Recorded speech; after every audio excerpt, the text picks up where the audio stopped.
Hello, my name is Prime and welcome back to this episode of ATS Showcases, and today we are here in Gillette, Wyoming, and we're going to haul some sugar beet down to Casper, and we're driving the Volvo 740 today, the mid-roof sleeper, and I think it's going to be a very good delivery. Got the little bull bar on the front and some chrome around it, and this nice light blue metallic looks really quite nice. Of course, we got the ownable grain hopper back there. That's how we're hauling, of course, this sugar beet. It's all powered by a Volvo D13. I believe it's the 500 horsepower variant today, so let's go ahead and get it started up and get on the road.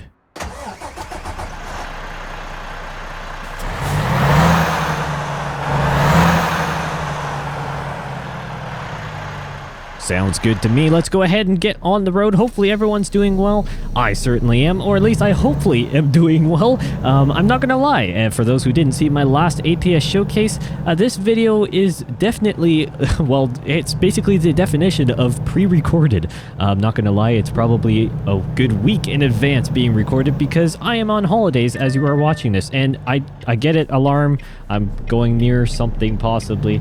Oh geez, these good old perimeter alarms, they don't like it at all. They don't like it at all. But no, I'm on holidays, so hopefully I'm doing well. I think I will be, but hopefully everyone is doing well when you're watching this video, whenever it may find you. Maybe it's on launch day, maybe it is not, but hopefully everyone is doing well and enjoying their simulation gaming, whatever realm you may enjoy, or gaming in general. Doesn't have to be just simulation, but I do tend to enjoy the simulators, hence why I'm called Prime Simulation. But yeah, let's go ahead and keep rolling here in Wyoming. It's been a little bit, as far as I can remember, since I've been over here in Wyoming, and just decided to come back to Gillette and wanted to do a kind of a grain hopper delivery today, and I feel like it just works really well with this truck. Kind of that mid-roof sleeper. You don't want the really tall box trailer, but you also don't want, for example, sometimes the tankers don't necessarily match the roof line, so I wanted something that, well, matches the roof line. And I feel like it does quite well. And of course, it's a pretty beefed up grain hopper trailer indeed. And we got lots of weight on this delivery, or on this truck trailer today. There we go. Let's try and figure out what I wanted to say there. Lots of sugar beet in the back of this trailer, so I think it will be a good delivery. As I said, heading down to Casper. Don't really know if I've done a Gillette to Casper delivery before, and if I have, it's been a long time, a mighty long time since I've done it. So I guess we should get over to the left lanes here and get moving and talk about a few other things. Now, I won't lie, there is a great chance. Oh man, Camaro! That lad just pulled out in front of me. That was a little bit scary. A little bit scary, gee whiz. There's another Prime best of moment, I have a feeling. Man, that was a little gutsy there from the Camaro driver. I think it was the Camaro. Anyways, I was going to say, unfortunately, I can't really talk on Prime News because we don't really know what's happened, or at least I don't. I say we. You guys probably know, but I have no idea what has happened. I'm not going to lie about that. I know some people say, well, why would you tell us that, you know, it's going to be pre-recorded and stuff? Well, to be honest, I want to be honest. as simple as that, and it's quite evident. I normally talk about Prime News stuff or whatever is latest in American Truck Simulator or around simulation, whatever, in these videos. And if I'm not talking about it, some of you have pointed out before, thinking like, is this really pre-recorded? And I mean, there's nothing wrong with it. I know a lot of creators pre-record a bunch of stuff and then send her out, and there's nothing wrong with that. My personal style is pre-recorded to, you know, a day or so, really enough time just to give both myself and YouTube some time without, you know, rushing. I never want to feel rushed, but I also don't want to you know, same day stuff is perfectly fine with Prime News and all that, and sometimes some showcase videos depending on the length of them, but generally speaking, I don't want to do something and feel rushed with it, so I'm not going to do it that way. I mean, I pre-record, I guess, you know, as I mentioned, like a day or so in advance, maybe 2 at max. It's hard to say if there's no definite line with me, but definitely not, you know, a week or more for like an actual showcase video. If there's like a tutorial video, for example, or something like that, a more specialty feature content of some sort, sure, those bits are probably recorded sometimes months in advance, and I'm just finally getting around to edit it, or putting away with it because I'm busy doing other things. It's just the way it is.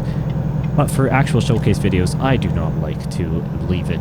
I really don't like to normally have it so pre-recorded just for the sake of being able to talk about some of the recent things. But it's okay. It's the way it is. I'm hopefully enjoying my holidays, and that is all fine with that. There's going to be some pretty cool changes. I'm going to just say it right now. I say changes, but or shall we say new additions with the channel in the very near future now. I've got my launch date kind of internally set for stuff, and it's going to be really, really neat to see how everything progresses and see how the channel goes or kind of grows and stuff like that, even more than it is so right now. I must say thank you guys so much for the continued support. It means a lot, and it allows me to do the things that I'm going to be doing here in the near future. I guess because of the monetary support and of course just the general support as well. There's a lot of motivation that you guys can give me by just, you know, watching the video, giving a thumbs up, whatever, commenting, doing all that kind of stuff. Even though I really enjoy doing the whole content creation side of things and of course playing the games itself, it's nice to see obviously the work that you put into something like this, a video that I make. It really it brings a lot of satisfaction to also see other people enjoy it as much as you guys do. I am proud to say that my channel has very, very, very minimal dislikes on any video. I think some of my most viewed videos don't have a single dislike, and if they have a dislike, it's quite literally a single dislike or two. I am very, very fortunate, and we gotta actually get over here. Left, I guess that is blind spot monitoring a little bit, digging up there. Gotta exit on this side. That's a weird way to weird exit. I don't think I've ever taken this one before. How interesting. But no, I'm very fortunate to have an amazing community here, the Prime Timer community, and the best community ever from the SCS software side of things. You guys are incredible, and I can't wait to kind of expand to do different things as well. I've got a lot planned here. I didn't really look over there, did I? I just kind of went to the exterior view. It's all good. It's all good indeed. But no, it's great to have a community that I can share this stuff with and grow as well. Yeah, it's great to be back here in Wyoming. It's a nice area. They're nice, diverse area indeed. It looks good, and I mean, there's nice rolling hills. Even the highways have lots of elevation change to it. It's not just so flat that it's boring. It's really nice to see. I mean, this area is pretty barren, I guess you could say, but that's just the way it is. That is Wyoming for you in some areas. But yeah, it's just nice to be driving through this area, seeing the views, driving in this VNL 740. What a lovely truck indeed. I like the progression between. Now I've had the chance now to drive all three, the 300, now this one, the 740, and of course I did my first look on the 860, the top of the line cabin version. And yeah, it's nice to be able to compare the three and how they handle. Obviously, the 300 is definitely the most maneuverable. It's just a day cab configuration. That makes sense. This one really is the middle ground, but I'd say almost leans a little bit more towards the day cab in terms of maneuverability from what I can tell. And then obviously the Globetrotter 860 with the long chassis definitely is the most, well, I guess I should say least maneuverable, but it definitely makes up for it for the other features. And to be honest, there's a little bit of trade-off, but overall it's really actually quite maneuverable, I must say, compared to some other trucks that I have driven on the channel. Yeah, that's for sure. It's definitely perfectly fine. It's no crazy W900L super long extended chassis frame truck that I've done. It was a mod that I did before, and of course there's been other 8x6 chassis that definitely don't like to turn. That is for sure.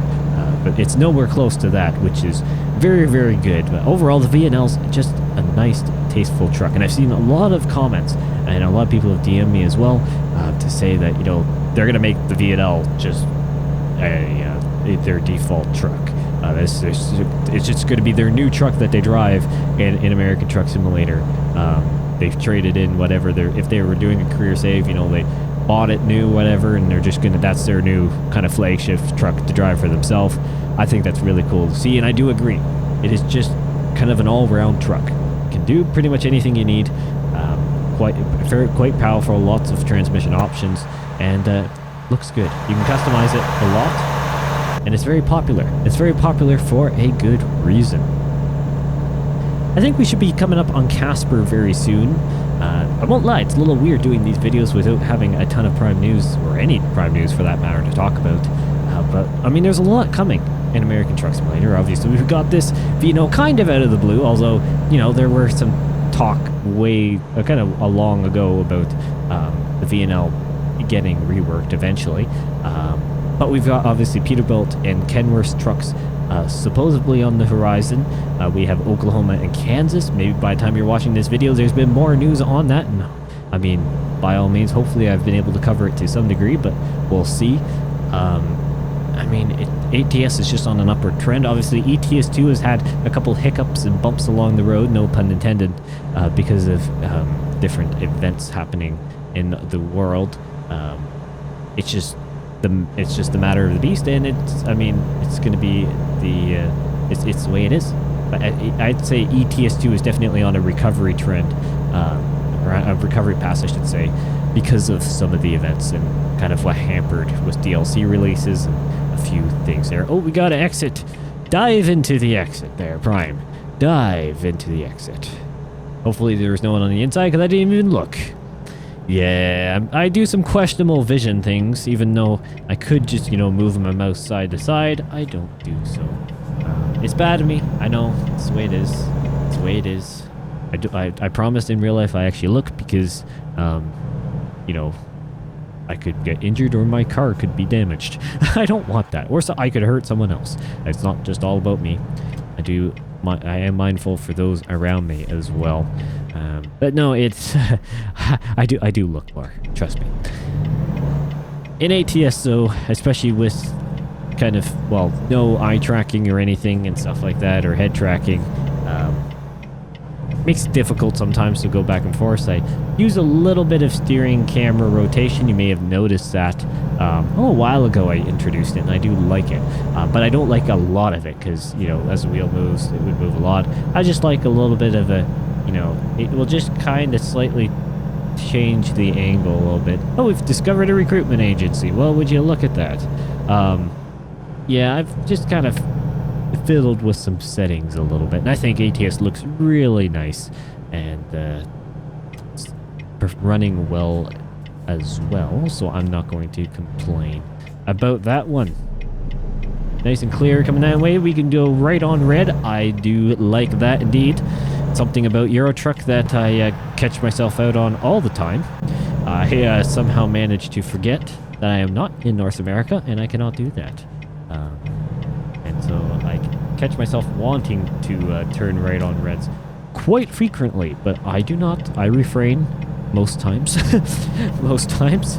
And I also get caught out sometimes where it literally goes from green to red. Or does it go yellow? Does it do amber both ways? I can't remember, because I definitely know it goes, most places in Europe it goes amber and then green from red. So I don't know if it just toggles. I can't remember if it toggles the other way as well to give you a warning, or if it just goes straight red. Honestly can't remember. But let's go ahead and reverse into this area here. Oh, we're parked right between two trailers. Well, how nice of them. And we're going to see if, luckily there's plenty of room to do a non-blind side reverse, which is fantastic. So let's see. May not have pulled forward enough, but we're going to do our best. Let's see what I can do here.